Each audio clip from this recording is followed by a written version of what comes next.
Hello, I'm very pleased to meet you, Barbara. And you came up to me and just told me all about the Herb Society, and now I want to tell everyone else about it because it sounds amazing. But tell me a bit about you and who you are and what you do. Okay, well, it was nice of you to immediately give me some eye contact, because sometimes people do blank Just look you, don't away. they, when you're, but any opportunity to talk about the sort of things that I really enjoy, and it's a gardening show like this, herbs are everything. Yeah. So, about myself, I'm a medical herbalist. I don't live in this area, I'm up in Cheshire, but I'm a trustee for the Herb Society UK, which is a 97-year-old educational charity. Wow. And I'm here with my husband today, who's a volunteer for the charity, and he's moving about in the background with the camera and things, because we'll be all over Instagram later. Great, I'm glad to hear it. That's what we have to do. So I do the Instagram page for the charity, and I do lots of other things beside. But it's a charity which I firmly support because I think herbs are part of our everyday life. Well, absolutely. So tell me about the Herb Society then. What is it for anyone who doesn't know? Yeah, well, it's a society which is an educational charity, and it's been going, as I say, 97 years. And it came out of our history in the UK of the government of the time wanting to ban herbalists from working and to stop the use of herbs for any medicine at all. And of course, history has a way of repeating itself, doesn't it? And the woman who was very forthright at the time was a herbalist helping thousands of people. And in actual fact, she had a chain of shops in the south of the country. And she took the name Culpeper from the English herbalist. And that was her chain of health shops, if you like. And she was the consultant herbalist behind the shop. So she used to treat patients. So when the government, in their infinite wisdom, decided to change things in this world, she said, wait a minute, people need a choice. Yes. Now let me educate you about the importance of herbs as medicine. And as a result of that conversation and support that she got, she managed to get the Act amended. So as long as you were going to see a medical herbalist through consultations, you could still be treated. Yeah. And that has remained today. So we registered medical herbalists are just like a doctor. Yeah. We're medically trained. The first 2 years of my training, for example, was exactly the same as going to be a GP. Wow. Things you have to know. Yeah, Very exactly. important. I didn't know that. And also what the general public are not aware of, that those of us that are registered medical herbalists have to, just like any other medic, we have to do continual professional development. In other words, we're always learning, Yes, keeping got to up keep to on top date, of it. keeping current. Yeah, and we have to do that every year to keep our registration. Oh, brilliant. So very different than a homeschool herbalist. Yes. Who, many of them, wonderful. And my grandfather and mother were those.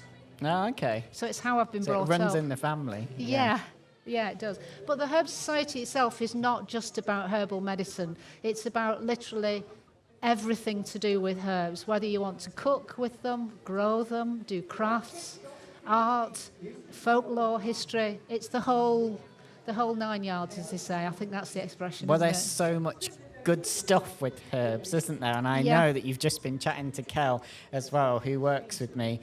She loves herbs and growing things. So it's all about that, isn't it, as well? Of course it is, because of course if we're out in nature like today, blue skies, bit of cloud, I mean, it's just beautiful. We're surrounded by greenery. So nature, you can't help but just absorb all the energy from it and just soak it up and enjoy it. It's fabulous. And herbs are just part of nature, as we are. You and I, it's all our kin. Exactly. We're all related. Yes. And for me, I love herbs, obviously to eat, and also some of their medicinal properties. But I love them because I'm big into cut flowers and floristry. And the smells, adding them to bouquets, people don't often think, but that's what makes them so fragrant when you have them in your home. And that fragrance, of course, affects our brain. Yeah. So again, people know about aromatherapy like they know about other things beside, but fragrance is so important. There are fragrances that we love or hate. We're all a little bit different as to how we actually, with our senses, pick things up. But fragrance is so important. Yeah. It's like roses. To me, what's the point of having a rose in your garden unless it's got a fragrance? Yes. Oh, don't get me started on roses as well, because I've got an obsession with them this year. That's been my thing. They've been really good this year, haven't they? They've been really good. And it's all about the scent, like you say. All the different scents, there are all the beautiful different flowers. Yeah. So we could go down a rabbit hole just talking about roses. We certainly could. Because I have the apothecary rose, of course. Highly fragrant, very old school, but I adore it. Eat it, drink it, make medicine from it. Super. Oh, I love that. So, the Herb Society then. Obviously, people can follow you on Instagram. What can they expect to see on the Instagram?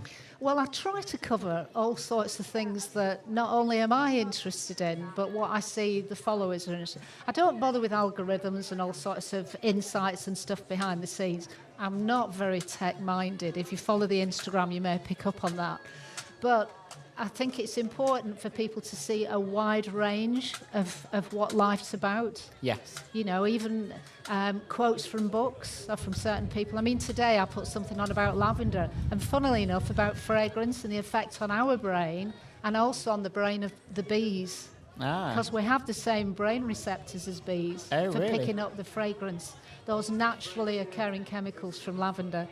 Oh, wow, I didn't know that. And what is it in lavender that there's all these naturally occurring chemicals, and there's a number of them that we pick up in exactly the same way as the bees. And what do they do for us with being lavender? They calm us. They bring our stress and anxiety down. They do the same for the bees, and of course lavender's antimicrobial.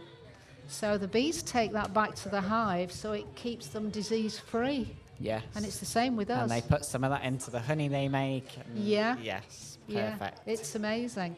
I keep digressing, don't I? No, I've sort of avoided your No, because now I really want to just follow you on Instagram to learn all of this stuff that I'm going to learn from all of your knowledge. And you mentioned earlier when we were chatting that there's a whole membership area as well, isn't there? There is, yeah. Members receive 3 magazines a year, which are hard copy. If they want digital, fine.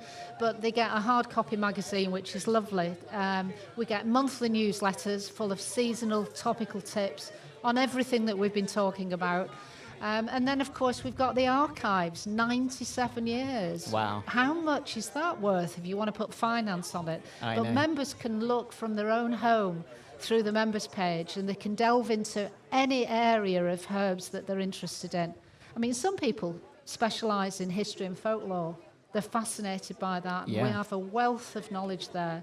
So whatever floats your boat, we've got There's something for you. Yeah, something for everybody. I love that. And you've been walking around the show already. Is there much here in terms of herbs that you've seen? Yeah. The funny thing is, when you talk to gardeners, they often say, I don't really do herbs. I don't often have them in my garden. Herbs are the very grass under our feet, the trees that are surrounding us. Literally every plant is a herb. Everything's here for a purpose. Yeah. So gardeners, it often amuses me because there's things, for example, in the floral displays, which are fabulous. The goldenrod, right in season at the moment, Solidago, and it's been judged and it's there in all the different vases and all the different artistic displays. It's just stunning. I love the fact that it's all about seasonality. It's what's now. Yeah. So this show wouldn't have been the same if it was spring, no, would it? Exactly. That's why I love the shows across the year. And people often say to me, why do you go to all of them? Aren't you busy enough without going to all the shows? But they are all different because of that seasonality and the time of year and what's in flower. And Absolutely. It's not only what we wear when we come to shows that changes. Although it's nicer to wear something a bit lighter now. Yeah, definitely. Because it's been a weird year, hasn't it? It has been a very weird year, for growing and just for us humans. Yeah, most definitely. It's been a challenge. But, that's how it goes, isn't it? Nature's been having a challenge, like all the insects and the pollinators that we've hardly seen. You'd expect now in August to be full of wasps. Yeah. Haven't seen But we one. haven't really seen them this year, have we, at all? No, it's dreadful, really. And it's so important that we provide our gardens and our landscape for them as much as for us, and so that we can live in harmony. Exactly. Well, thank you so much for sitting down with me. I'm going to go away now and follow you on Instagram and, have a look at everything that you've got to offer. Please do, and consider membership. Yeah, because I will. So I'll many definitely. benefits And I to think membership. Kel's already basically signing up. So, Yeah. so you've definitely got a couple of new members here, I think. Wonderful. Thank you very much. I'm excited for everyone to hear it and hear a little snippet of the magic that there is behind herbs. Absolutely. We have to work together for the good things in life, don't we? Exactly. So thank you very much. I'll let you enjoy the rest of the show now and see how much you end up taking home with you in your bag. Thank you. Thank you.